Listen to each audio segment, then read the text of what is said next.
एक बार फिर से बहुत बहुत स्वागत है आपका मेरे चैनल कन्वेंशनल साइंस में। प्रीवियस जो हमने वीडियोस बनाई थी उसमें हमने जेनेटिक्स के कुछ टॉपिक्स देखे थे, Mendelism, exception of Mendelism, importance of Mendelism etcetera. आज हम बायोटेक्नोलॉजी की एक टॉपिक ले रहे हैं, इम्यूनोलॉजी, जो कि बहुत इंपॉर्टेंट है कॉम्पिटिटिव पॉइंट ऑफ व्यू से। तो चलिए इम्यूनोलॉजी देखते हैं। सबसे पहले तो इम्यूनोलॉजी की डिफिनीशन क्या होती है, होता क्या है इम्यूनोलॉजी। तो immunology is a branch of biology in which we study about the immune system और immunity of a living organism. सबसे पहले तो इम्यून सिस्टम क्या होता है। इम्यून सिस्टम हमारे बॉडी का वो पार्ट है जो हमें कोई भी फॉरेन सब्सटेंसेस, जो भी इन्फेक्शन हमें होता है बैक्टीरिया या वायरस के थ्रू, उससे हमें हमारे बॉडी को प्रोटेक्ट करता है। और इम्यूनिटी क्या होती है, तो immunity of the body can be defined as the ability to distinguish self from non self and to act upon the non self और एंटीजेंस और foreign substances through various mechanism. Immunity क्या होती है, तो किस हद तक हमारा बॉडी जो है उस फॉरेन सब्सटेंस से, जिसको हम एंटीजेंस भी बोलते हैं, किस हद तक उनसे हमको प्रोटेक्ट कर पा रहा है, उस एबिलिटी को, उसकी कैपेसिटी को हम इम्यूनिटी कहते हैं। कि हाँ हमारी, हम क्या कहते हैं ना कि जैसे कि बूढ़ों को इम्यूनिटी कम होती है, और जो बच्चे होते हैं जो कि 13 से 20 एज के बीच में रहते हैं, एज ग्रुप के रहते हैं, उनकी इम्यूनिटी ज़्यादा होती है। मतलब उनका जो इम्यून सिस्टम है वो बहुत ज़्यादा, उसकी एबिलिटी ज़्यादा है, वो बहुत हद तक हमें फॉरेन सब्सटेंसेस या एंटीजन से, हमारी बॉडी को किसी भी इन्फेक्शन से हमारी बॉडी को प्रोटेक्ट कर पा रहा है। तो ये होती है इम्यूनिटी। और इम्यूनोलॉजी, जिसमें हम किसी भी ऑर्गेनिज्म के इम्यूनिटी, उसके इम्यून सिस्टम कैसे वर्क कर रहा है, ये सब चीज़ों के बारे में पढ़ते हैं। तो उस ब्रांच ऑफ साइंस को हम इम्यूनोलॉजी कहते हैं। तो ये चीज़ तो आप समझ गए, ये इंट्रोडक्शन था, इसका डिफिनीशन देख लिया आपने। फिर हम देखते हैं हिस्ट्री। तो जो इम्यूनिटी वर्ड है वो एक लैटिन वर्ड से आया है, इम्यूनस, जिसका मतलब होता है टू एग्जेम्प्ट। टू एग्जेम्प्ट का मतलब होता है बाहर निकाल देना। तो इसको आप कनेक्ट कर सकते हो कि हमारा बॉडी, जो हमारा इम्यून सिस्टम है, कोई भी जो फॉरेन सब्सटेंस हमें हार्म पहुंचाने के लिए हमारे बॉडी में आता है, कोई भी वायरस है, कोई भी बैक्टीरिया, तो जो हमारा इम्यून सिस्टम है वो उससे लड़ता है ताकि वो हमारे बॉडी को उससे इन्फेक्ट ना होने दे। तो उसको बाहर निकाल देता है, उससे लड़के उसको डिस्ट्रॉय कर देता है, उसके टॉक्सिन्स को न्यूट्रलाइज कर देता है, या फिर उसको बाहर फेंक देता है। तो उसी तरह से इसी चीज़ से ओरिजिनेट हुआ कि इम्यूनिटी का मतलब क्या होगा, है ना। Father of immunology Louis Pasteur को हम बोलते हैं, ठीक है। 1798 में एक साइंटिस्ट थे एडवर्ड जेनर, उन्होंने बहुत बड़ी कंट्रीब्यूशन दी थी इम्यूनोलॉजी के लिए, क्योंकि उन्होंने एक वैक्सीन, स्मॉल पॉक्स की वैक्सीन निकाली थी। और वैक्सीन जो है वो प्योर इम्यूनोलॉजी पर डिपेंड है।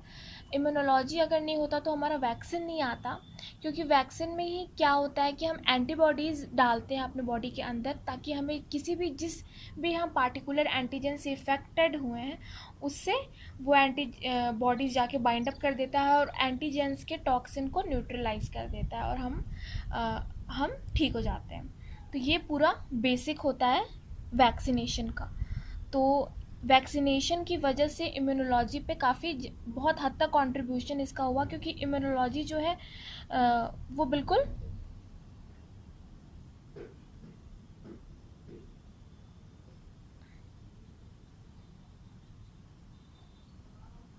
तो 1798 में एक साइंटिस्ट थे एडवर्ड जेनर, उन्होंने बहुत बड़ी कंट्रीब्यूशन दी थी इम्यूनोलॉजी को, क्योंकि उन्होंने एक वैक्सीन की खोज की थी स्मॉल पॉक्स के लिए। वैक्सीनेशन का बेसिक जानते होंगे कि हम उसमें क्या करते हैं कि जब भी हम किसी चीज़ से इन्फेक्टेड हो जाते हैं तो हम वैक्सीनेशन करते हैं। मतलब वैक्सीनेशन में एंटीबॉडीज़ डालते हैं अपने बॉडीज़ के अंदर, ताकि वो एंटीबॉडीज़ जाके जो भी एंटीजेंस, फॉरेन सब्सटेंस हमारे बॉडी में है, उनके साथ जाके बाइंड अप हो और उनके इफेक्ट को न्यूट्रलाइज कर दे और हम ठीक हो जाए। तो ये स्मॉल पॉक्स की वैक्सीन निकाल कर इन्होंने इम्यूनोलॉजी को एक बहुत बड़ी कंट्रीब्यूशन दी थी, जिनके लिए इनका नाम काफ़ी फेमस हुआ। उसके बाद से हम देखते हैं टाइप्स ऑफ इम्यूनिटी। इम्यूनिटी कितने तरह की होती है, तो हो दो तरह की इम्यूनिटी होती है, इनैट इम्यूनिटी और एक्वायर्ड इम्यूनिटी, ठीक है।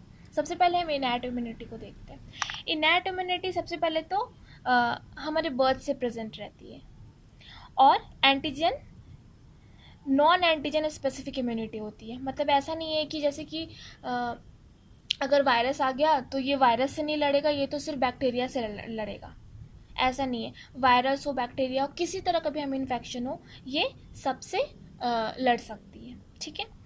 Oldest evolutionary defence mechanism of our body, हमारे बॉडी में सबसे पहले से, क्योंकि हमारे बर्थ से रहती है, तो सबसे ओल्डेस्ट डिफेंस मैकेनिज्म हुई हमारी बॉडी की। उसके बाद ये क्या कहते हैं, करते क्या हैं, जब भी हम किसी भी फॉरेन सब्सटेंस से इन्फेक्टेड हो जाते हैं, तो ये ट्रिगर करते हैं इम्यून सेल्स को कि जाके जो भी हमारा पार्ट है, हमारा बॉडी का जो पार्ट है जो कि इन्फेक्टेड हुआ है, उसको जाके वहाँ पे जाके वर्क करें, वहाँ पे जाके जो भी एंटीजेंस आ गए हैं उस बॉडी पार्ट में, उनको जाके डिस्ट्रॉय करें। अब जो इनैट इम्यूनिटी है, ये भी दो तरह के होते हैं, इनके दो सब टाइप्स है, species and racial immunities. Species and racial immunities में क्या होता है, सबसे पहले तो स्पीसीज़ क्या होती है। स्पीसीज ग्रुप ऑफ इंडिविजुअल्स होते हैं जो कि आपस में क्या कहते हैं, इंटरब्रीड कर सकते हैं, मतलब आपस में वो सेक्सुअल इंटरकोर्स करके प्रोजेनी को जन्म दे सकते हैं। तो स्पेसीज़ में भी अलग अलग तरह के स्पेसीज़ होते हैं, जैसे कि अगर आप कोई भी एनिमल का ले लो, जैसे टाइगर का ही ले लो, तो टाइगर के भी बहुत सारे स्पीसीज़ होते हैं, बहुत सारी उनकी प्रजाति होती हैं। तो अलग अलग स्पेसीज़ के जो हम अलग अलग इम्यून सिस्टम्स हुए, सबकी अलग अलग एबिलिटीज़ होती है किसी भी इन्फेक्शन से लड़ने की। तो जब हम किसी दो स्पेसीज़ या बहुत सारे स्पेसीज़ का कंपेयर करते हैं कि हाँ उनकी इम्यून सिस्टम कैसी है, उसकी कैसी है, तो उसकी स्टडी को हम बोलते हैं स्पीसीज़ इम्यूनिटी। और रेशियल इम्यूनिटी, जैसे कि आप डॉग को देख रहे हो, जो ब्रीड होती है, कि डॉग्स बहुत तरह के होते हैं, तो उनकी भी अलग अलग, हर एक ब्रीड की अलग अलग इम्यूनिटी होगी, अलग अलग उनकी एबिलिटी होगी किसी भी फॉरेन सब्सटेंस से फाइट करने की। तो उसकी स्टडी को हम बोलते हैं रेशियल इम्यूनिटी। उसके बाद जो सेकेंड सब टाइप है वो इंडिविजुअल इम्यूनिटी। कोई भी इंडिविजुअल इम्यूनिटी, या फिर आप ह्यूमंस का ले लो, या फिर आप एनिमल्स का ले लो, किसी भी एनिमल्स या ह्यूमंस के किसी भी इंडिविजुअल को आप लो और उसका सिर्फ उसका आप इम्यून सिस्टम की उसकी आप स्टडी करो, तो वो कहलाती है इंडिविजुअल इम्यूनिटी। उसके बाद जो सेकेंड टाइप है इम्यूनिटी की, वो है एक्वायर्ड और एडेप्टिव इम्यूनिटी। इसको एक्वायर्ड भी बोल सकते हैं और एडेप्टिव इम्यूनिटी भी बोल सकते हैं। ये सबसे पहले तो एंटीजन स्पेसिफिक इम्यूनिटी होती है, मतलब कि ये एक पार्टिकुलर एंटीजन से ही फाइट करती है।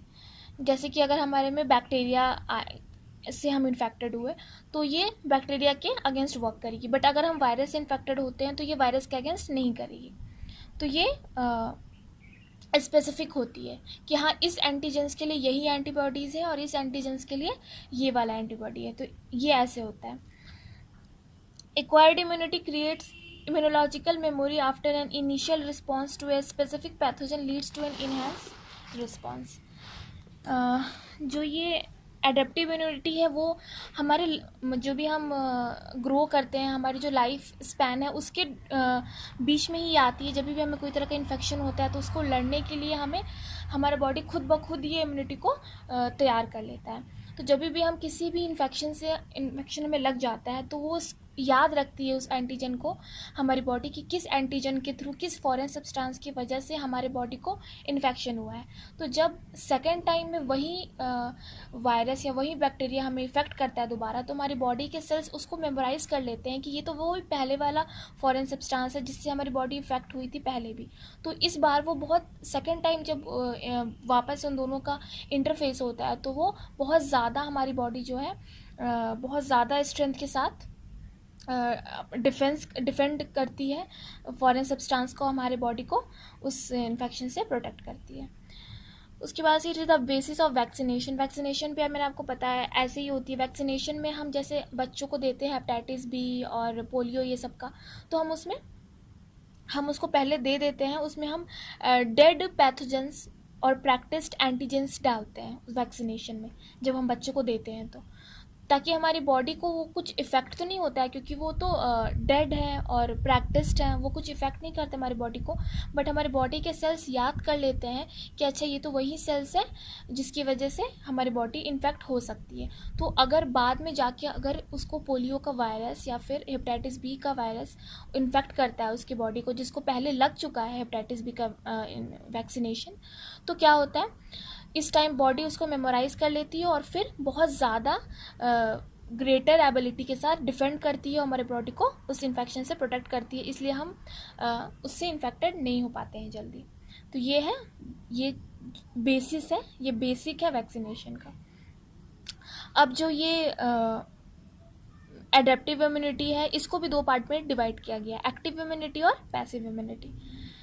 एक्टिव इम्यूनिटी कब होती है? जब हमारे बॉडी के सेल्स, जब हमें किसी चीज़ का इन्फेक्शन हो गया, हमारी बॉडी के सेल्स पूरी एनर्जी के साथ उस सब्सटेंस से फाइट कर रहे हैं, हमें प्रोटेक्ट करने के लिए पूरी अपनी एनर्जी कंज्यूम कर रहे हैं, तो हमारे खुद बॉडी के सेल्स, हमारे इम्यून सेल्स, तो हम उसको बोलते हैं एक्टिव इम्यूनिटी।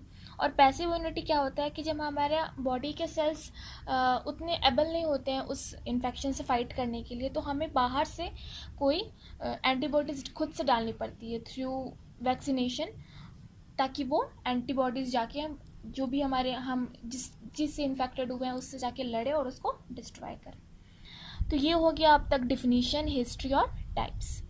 अब हम देखते हैं एंटीजन एंटीबॉडी रिएक्शंस। कैसे जाके एंटीजन, कोई भी एंटीबॉडी एंटीजन को तक जब जाता है तो किस तरह से एंटीबॉडीज़ की वजह से जो भी हमारे एंटीजन से वो डिस्ट्रॉय होते हैं, ऐसा क्या करता है एंटीबॉडीज़, तो ये हम देखेंगे इसमें।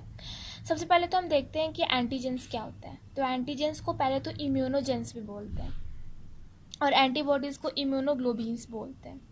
एंटीजन्स तो कोई भी आप फॉरेन सब्सटेंसेस ले लो, कोई भी वायरस, इनफैक्ट कुछ भी जो हमारी बॉडी को हार्म पहुंचा सकता है, उसको आप एंटीजन बोल सकते हो। एंटीबॉडीज़ वैसे एक प्रोटीन होते हैं एक तरह के, जो कि एंटीजन्स के अगेंस्ट वर्क करते हैं और हमारी बॉडी को प्रोटेक्ट करते हैं।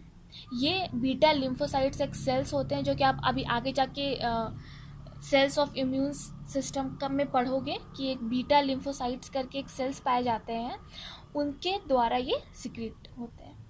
ठीक है, तो ये जो एंटीजन एंटीबॉडी का रिएक्शन होता है, इसको हम सीरोलॉजिकल रिएक्शन भी कहते हैं।